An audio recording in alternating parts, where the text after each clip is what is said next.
Hello everyone, welcome back to AB-Aquariums. I just wanted to do a little bit of a talk about how to have a bit of success with your new tank and how you can get it off to a good start and keep it going for a really long time and not really worry about it. Basically, just let nature do its thing. You know, you're not really wanting to have a tank where you have to scrub everything down and start from scratch every time. You know, you're basically resetting the tank every time. You know, that's the way it was done years ago. You would have took all the gravel out of the tank and all the decorations, and you would have scrubbed it all down in the sink and put it all back in, put the goldfish back in, and then it would literally be a case of starting from scratch because you've literally got no bacteria in there at all. You may as well bleach the tank every time if you're doing that.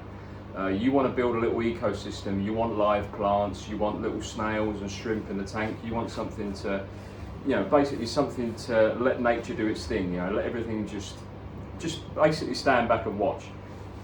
So the best way I would recommend doing a tank, if you're fairly new to the hobby, or even if you've been doing it for a long time and you tend to mess around with the tank a lot, is try and keep your hands out of the tank unless you really need to mess with something, or you really need to move something, or maybe get a fish out, or maybe plant a new plant or something like that. But do the best you can to maybe keep your hands out of the tank. And when you let the tank establish from, you've got a bare tank, you've put some decorations in, you've got the sand and everything's up and running, the filter's running, whether it's a sponge filter or hang on the back. You put some live plants in, maybe some stem plants, maybe some root feeders, and you've got some epiphyte plants like the glue to the wood.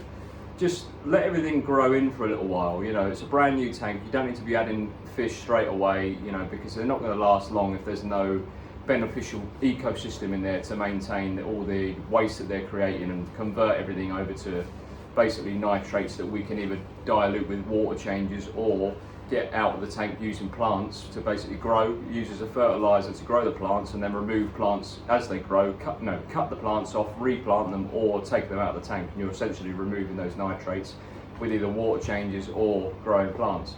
So you don't want to be messing around the tank too much.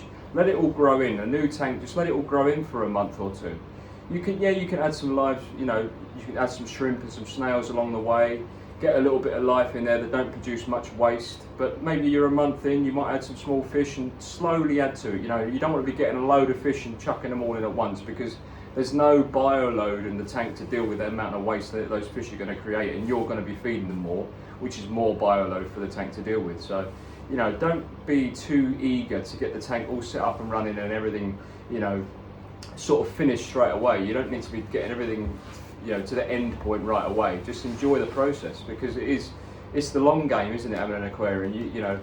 Like the tank behind me is you've got plastic plants in there because you've got no choice. You've got Oscars in there, you've got Severums in there, you've got fish in there that will dig things up.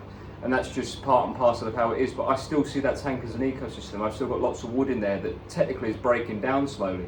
I check the levels. I check to make sure the nitrates aren't rising too high, and I have to do water changes. If I could grow live plants in there, I would.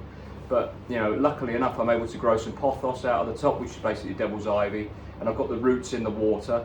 I'm hoping the Severum doesn't keep having a go at the roots, because he did in the previous tank he was in, but he seems to be leaving them alone. I think the bigger tank and a lot more distraction seems to be keeping his attention away from the pothos roots. So, I am still taking some of the nutrients out of the water with growing a house plant out of the tank, so it's just another way to do it, where if you can't have live plants in the tank, you can have another way of growing plants.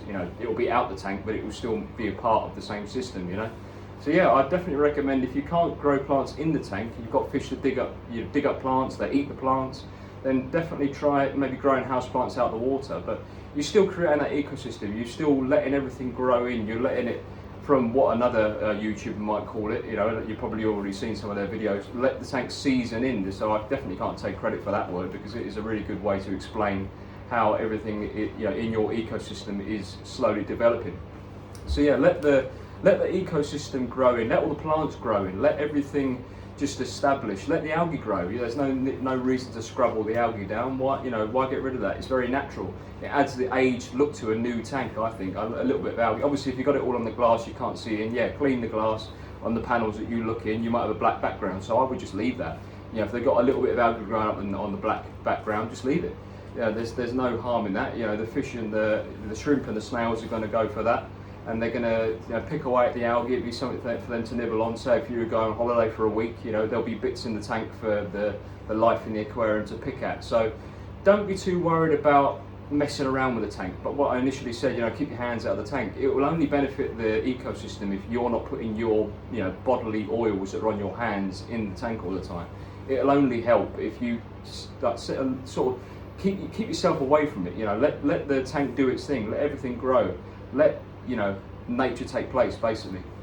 So yeah, just a little bit of a talk just to go over how I think we should let ecosystems establish and not just keep messing around with them. We're trying to, we want to add things to tanks really quick. We wanted to get that process up and running really fast, but I think we should just allow nature to take place. Let the tank grow in. Yeah, by all means add plants and fish over time, but just let the tank establish and let it all grow in, and I think you'll enjoy it more in the process. I think you'll probably even see breeding behaviour. You'll probably see a lot more that you might normally miss in a bare tank, with a lot less plants and things growing in there. You might see more fish out and about because they've got places to hide. They've got the plants to hide in, and they'll feel safer that they've got a place to go back to, so that at least they'll come out more when you go to feed them, and they feel safer out in the open.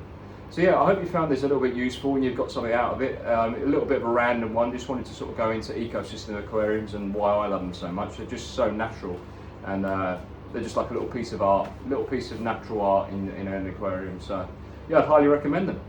Anyway, if you found anything useful in this video, then by all means leave us a comment below just to sort of recommend anything I might have missed, or anything you might add to this this conversation. Eco-System Aquariums. There's a lot to it. So I look forward to seeing you on the next one. Take care.